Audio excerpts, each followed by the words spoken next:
Chaque jour, nous rencontrons beaucoup de gens, dans les magasins, dans la rue, dans les transports en commun. La plupart semblent ordinaires. Ils sourient, saluent, demandent leur chemin. Mais parfois, derrière ce masque quotidien se cache quelque chose de complètement différent. Une personne peut paraître parfaitement normale, se comporter comme tout le monde, mais son esprit peut fonctionner de manière totalement imprévisible. Dans une petite ville anglaise, au milieu de collines vertes, Joanna Yates est née le 19 avril 1985. Sa famille et ses amis l'appelaient affectueusement Joe.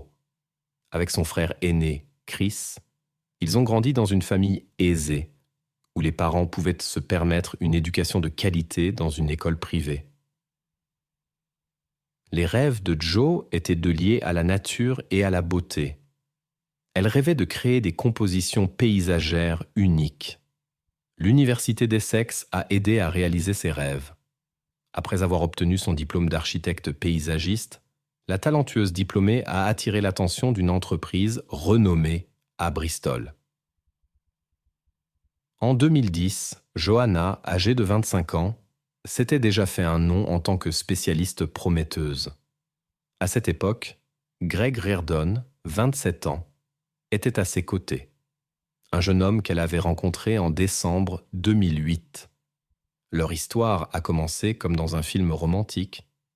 La rencontre s'est transformée en une relation sérieuse et bientôt, ils ont décidé d'emménager ensemble. Lorsque Joanna s'est vue offrir un poste à Bristol en octobre 2010, le couple a emménagé dans un appartement confortable au rez-de-chaussée dans le quartier de Clifton. Tous deux étaient ambitieux. Ils voulaient d'abord faire carrière et ne penser au mariage et aux enfants qu'ensuite. Leur nouveau foyer s'est progressivement rempli de chaleur et de confort. Les collègues décrivaient Joanna comme une personne rayonnante qui irradiait la positivité et l'énergie. Leur premier Noël dans leur nouveau foyer approchait. Le couple décorait l'appartement avec enthousiasme et préparait des cadeaux pour leurs proches. Le vendredi 17 décembre 2010, Joanna prévoyait de retrouver des collègues dans un bar local après le travail. La soirée s'est déroulée comme d'habitude. Les femmes discutaient, buvant des cocktails et échangeaient des nouvelles.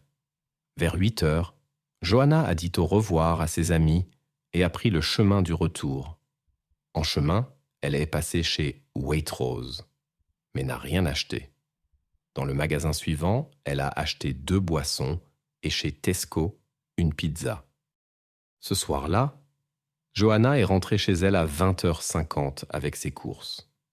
Pendant qu'elle allumait le four pour réchauffer la pizza, elle écrivait à ses collègues à propos de ses plans pour la soirée. Elle leur a dit qu'elle passerait le week-end seule. Son petit ami Greg était parti voir de la famille dans une autre ville. Bien que la perspective d'un week-end solitaire la déprimait un peu, elle décida de s'occuper avec des préparatifs de Noël. Elle prévoyait de faire des gâteaux pour les partager avec ses collègues après le week-end. Lorsque Greg est revenu le dimanche, 19 décembre, un silence inhabituel l'accueillit dans l'appartement. Il trouva immédiatement étrange que le sac à main de Joanna, ses clés et d'autres objets personnels dont elle ne se séparait jamais soient à leur place. Son manteau d'hiver pendait dans le couloir. Un appel à son téléphone le conduisit au salon, où il découvrit le mobile abandonné. La situation semblait étrange.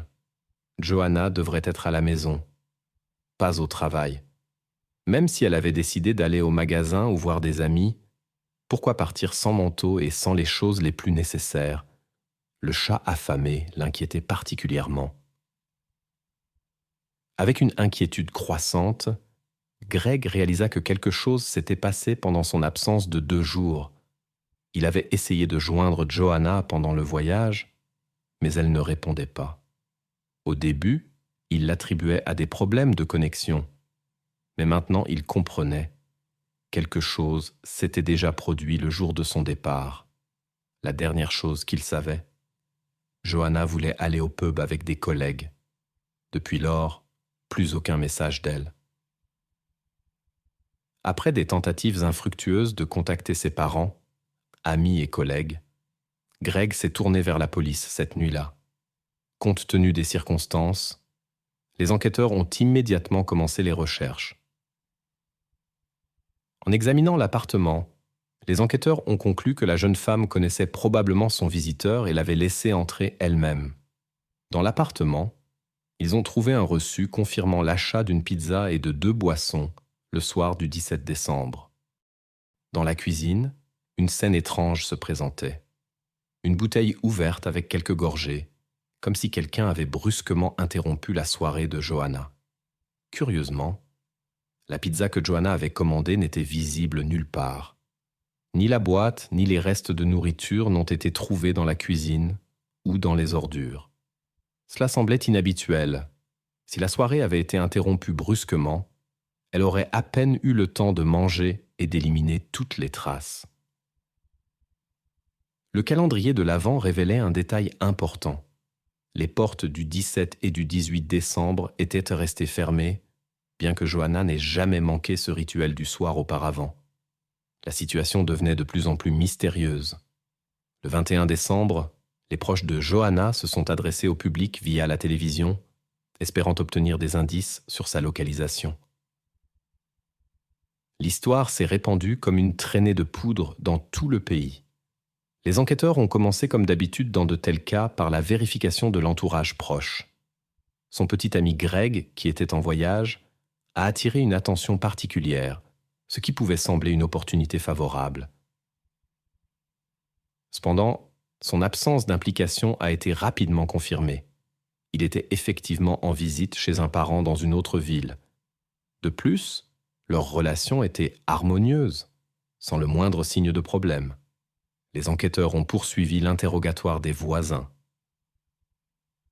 La maison où vivait le couple était divisée en 3 parties. 2 appartements au rez-de-chaussée étaient loués et le propriétaire vivait au premier étage. Le propriétaire a affirmé n'avoir rien remarqué d'inhabituel ce soir-là et n'avoir pas vu Johanna. Au rez-de-chaussée vivait un couple, Vincent, un ingénieur, et Tanja, une analyste. Des personnes respectables avec des professions sérieuses qui planifiaient leur mariage et n'avaient jamais eu de problème avec la loi. Ils ont déclaré connaître à peine les voisins car ils venaient d'emménager. Ce soir-là, Tanja était à une fête d'entreprise, tandis que Vincent est resté à la maison et est allé la chercher plus tard, à 2 heures du matin. Il a assuré que tout était calme. Dans la maison voisine, en face de l'appartement de Johanna, il y avait une fête bruyante avec de la musique et des conversations. Les invités se souvenaient de cris féminins, mais ils étaient tous éméchés. Les bruits se sont rapidement tus et personne n'y a accordé d'importance, car il n'était même pas clair d'où ils venaient. Maintenant, ils se demandaient si cela était lié à la disparition de la voisine. Au début, tous croyaient au retour sûr de Johanna, mais le temps passait. Le 25 décembre 2010, un jeune couple promenait ses chiens à 5 km de son appartement, dans une zone inhabitée en périphérie de la ville. Leur attention a été attirée par un objet étrange qui dépassait sous la neige au bord de la route. Il ressemblait à un vêtement et a éveillé l'intérêt des passants. Lorsqu'ils ont décidé de vérifier la découverte, leurs soupçons se sont confirmés. Ils ont immédiatement contacté la police. Johanna Yates, âgée de 25 ans, a été retrouvée sur une route après une semaine de recherche. Les chutes de neige de ce week-end l'avaient cachée des regards indiscrets. Les techniciens de la police scientifique ont remarqué un détail inhabituel. En plus de la couche de neige, l'endroit avait été intentionnellement camouflé avec des feuilles et des branches, ce qui excluait la version d'un accident. La jeune femme portait les mêmes vêtements que ce vendredi soir, sauf le manteau resté dans l'appartement. Elle portait des chaussettes chaudes, mais il en manquait une qui n'a pas été retrouvée à proximité. Les enquêteurs soupçonnaient que cela pourrait être une preuve importante. Parfois, les auteurs emportent des objets personnels comme souvenir. Un détail remarquable était le t-shirt remonté. L'examen médical a révélé des abrasions, des égratignures et des traces d'impact par un objet contondant. Tout indiquait une résistance désespérée. Le temps froid a préservé toutes les preuves. La position fétale de la jeune femme a particulièrement attiré l'attention.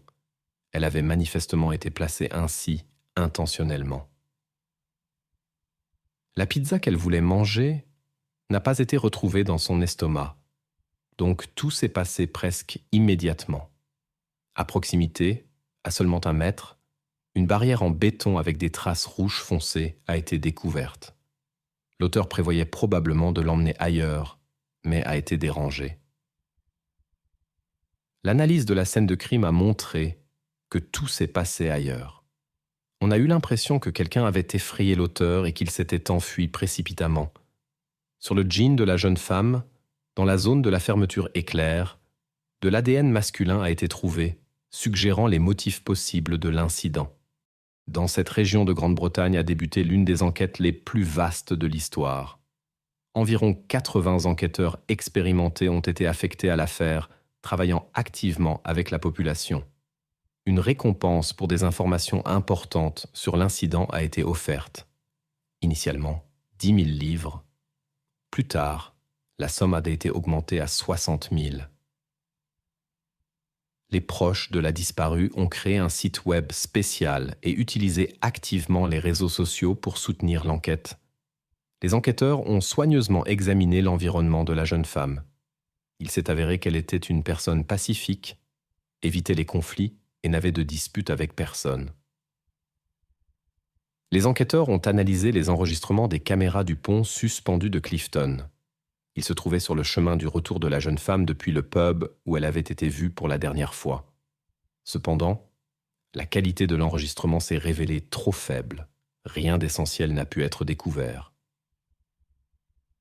Les enquêteurs suspectaient que l'inconnu aurait pu utiliser un autre pont sur la rivière Avon, situé à 1 kilomètre de la maison de la jeune femme, où il n'y avait pas de caméra. Toutefois, la police avait une personne d'intérêt particulier, Christopher Jeffries, le propriétaire de l'appartement de la disparue. L'ancien professeur d'école, maintenant retraité, gagnait sa vie en louant des propriétés. Les connaissances le décrivaient pas comme une personne calme, éduquée, mais excentrique. Avant ces événements, personne n'avait remarqué quoi que ce soit de suspect chez lui. Ses particularités semblaient inoffensives. Lors d'une autre conversation avec la police, Christopher a raconté que le soir du 17 décembre, il était à la salle de sport et est rentré chez lui vers 21h et n'est plus ressorti. Cette heure coïncidait avec le retour présumé de la jeune femme. Selon ses dires, il n'a pas entendu les cris dont ont parlé les participants d'une fête à proximité. Personne ne pouvait confirmer ces déclarations.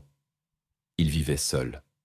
Mais ce qui a suscité le plus de soupçons, c'est que l'homme a changé sa version lors d'une conversation ultérieure avec les enquêteurs. Il a maintenant mentionné qu'un peu avant son retour, il avait vu près de la maison plusieurs jeunes suspects qu'il n'avait pas pu reconnaître. Ce nouveau détail dans son récit a particulièrement attiré l'attention des enquêteurs. L'attention principale des enquêteurs s'est concentrée sur le propriétaire de l'appartement. Les soupçons se sont intensifiés après une conversation avec Greg, le petit ami de Joanna. Il a raconté que M. Jeffries l'avait aidé avec sa voiture le matin du 17 décembre, avant son départ. Pendant la conversation, Greg a mentionné qu'il partait pour le week-end et s'inquiétait de laisser sa petite amie seule. Bien que les enquêteurs n'aient pas eu de preuves solides, les informations sur les soupçons ont d'une manière ou d'une autre fuité dans la presse. Les journalistes ont commencé à suivre Christopher dans les rues, le forçant pratiquement à rester chez lui. La situation s'est aggravée lorsque les journaux ont commencé à publier des rumeurs non vérifiées sur le suspect. Christopher s'est plaint de pression psychologique et de peur de sortir dans la rue. Dans la presse, il était désigné comme l'auteur. Des histoires inventées sur son passé d'enseignant étaient diffusées. Le 30 décembre 2010, Christopher Jeffries a été arrêté. Malgré de longs interrogatoires, Il a fermement nié son implication. Les preuves n'étaient pas suffisantes pour un procès, mais Vincent, le deuxième résident, est apparu de manière inattendue. Il s'est souvenu être sorti 2 fois ce soir-là et avoir vu la voiture du propriétaire dans l'allée les 2 fois. La première fois au début de la soirée, la seconde fois dans la nuit quand il est allé chercher Tanja, Vincent a remarqué que la voiture était au même endroit mais orientée dans une direction différente. Cela contredisait les déclarations du propriétaire selon lesquelles il n'était allé nulle part.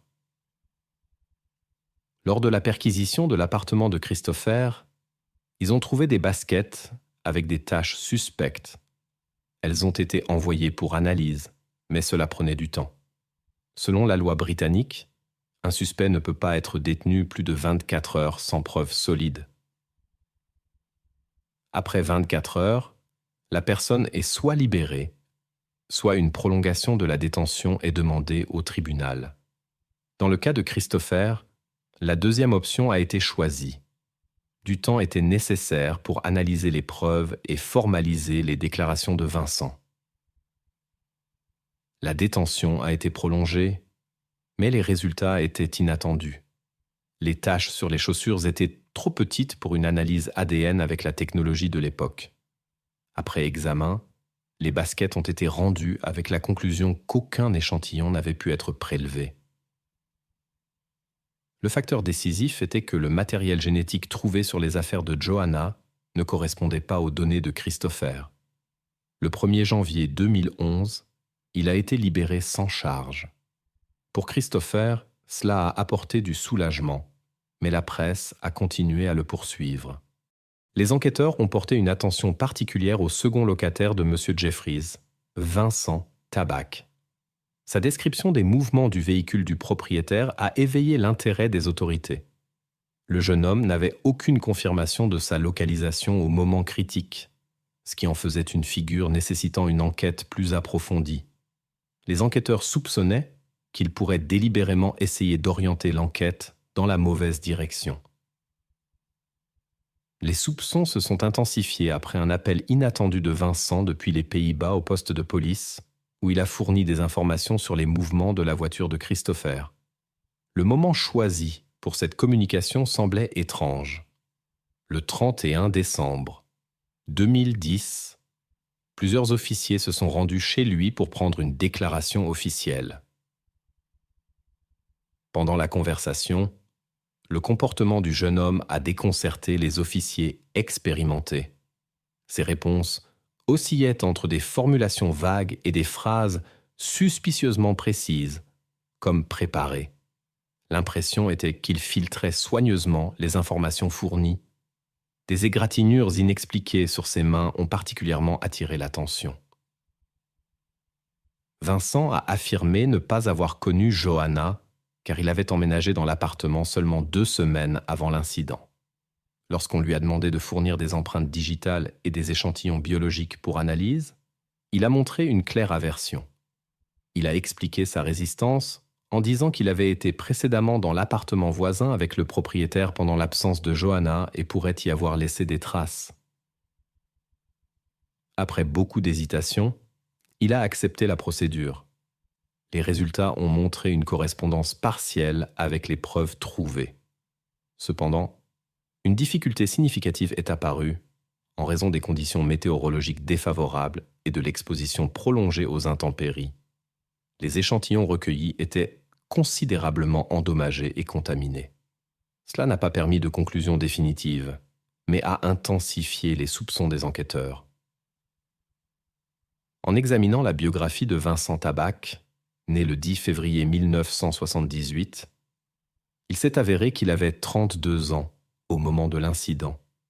Il a grandi aux Pays-Bas comme le plus jeune de 5 enfants.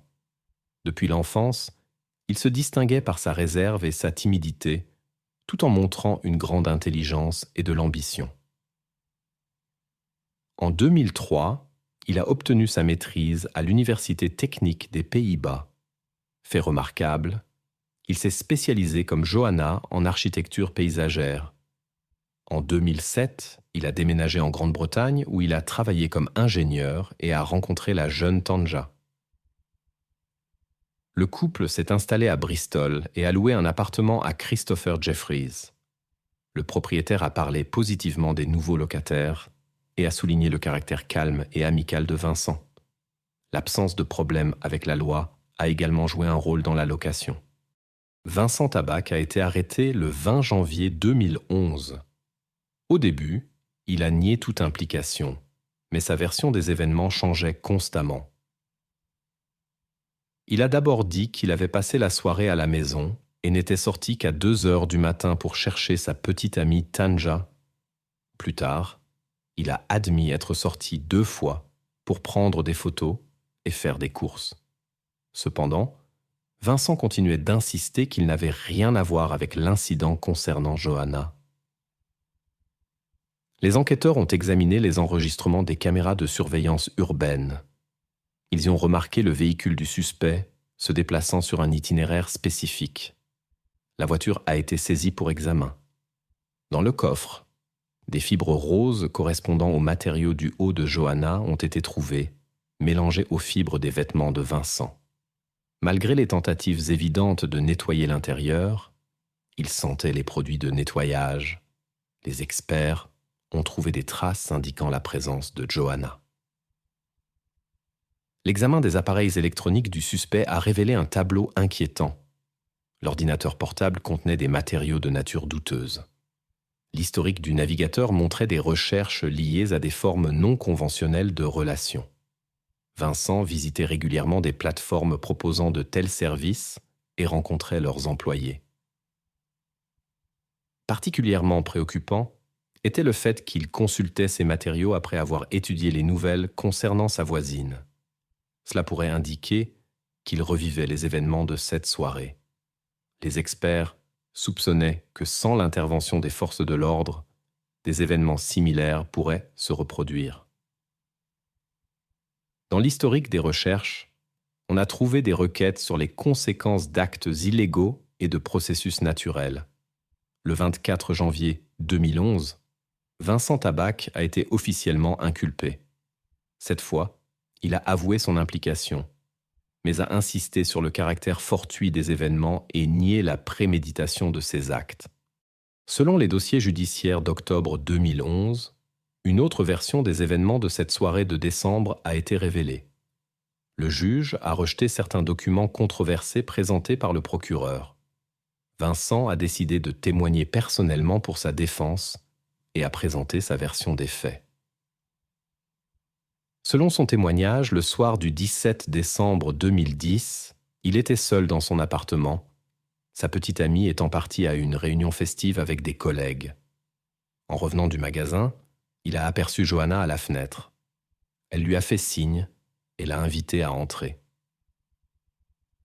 Quand elle l'a reçu, elle lui a offert un verre, puis a fait une remarque que Vincent a mal interprétée comme une avance. Il a fait un pas en avant et a tenté de prendre l'initiative, mais elle a reculé et s'est mise à crier. Selon le témoignage de Vincent, il a paniqué et a essayé de la calmer en lui couvrant la bouche. Dans sa déclaration, il a affirmé que tout s'était passé en quelques secondes, mais n'a pas pu expliquer pourquoi il n'était pas simplement parti ou n'avait pas appelé à l'aide.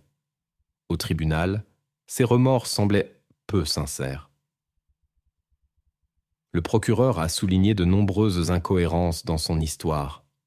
Le récit de Vincent n'expliquait pas les nombreuses abrasions sur Johanna qui indiquaient une résistance prolongée. Les enquêteurs soupçonnaient qu'il avait planifié la rencontre à l'avance, après avoir entendu une conversation sur le fait que la voisine serait seule. Les procureurs ont également noté que Vincent, qui était nettement plus grand et dépassait Johanna de 30 cm, avait un net avantage physique. Une attention particulière a été portée à la disparition de la boîte à pizza mentionnée sur le reçu de l'appartement. Elle contenait peut-être des preuves qui devaient être éliminées. À 21h25, Vincent a envoyé un message à sa petite amie Tanja, se plaignant de l'ennui dans la maison vide sans elle. Plus tard, il s'est avéré que c'était une tentative de simuler sa présence à la maison. Après avoir envoyé le message, il a chargé tout dans le coffre de sa voiture est allé au magasin acheter de la nourriture, puis s'est rendu dans un autre quartier, cherchant manifestement un endroit isolé. Le procureur a fermement convaincu les jurés de la dangerosité de l'accusé et a souligné qu'on ne pouvait pas lui faire confiance. Le 26 octobre 2011, après la présentation des arguments finaux, les jurés se sont retirés pour délibérer. La discussion a duré 2 jours entiers. Le 28 octobre, ils sont revenus avec le verdict. Vincent Tabak a été reconnu coupable du crime grave. Le tribunal a imposé la peine maximale avec possibilité de révision après 20 ans. Après le verdict, Christopher Jeffries a décidé de restaurer sa réputation. Il a déposé des plaintes contre plusieurs journaux pour avoir diffusé de fausses informations. En conséquence, les publications ont été contraintes de s'excuser officiellement et de payer des compensations importantes pour le préjudice moral et l'atteinte à la réputation causée. L'histoire a eu une suite en 2014. Le film en 2 parties, L'honneur perdu, est sorti, racontant l'histoire d'un ancien professeur qui louait un appartement et a été injustement impliqué dans cette affaire sensationnelle.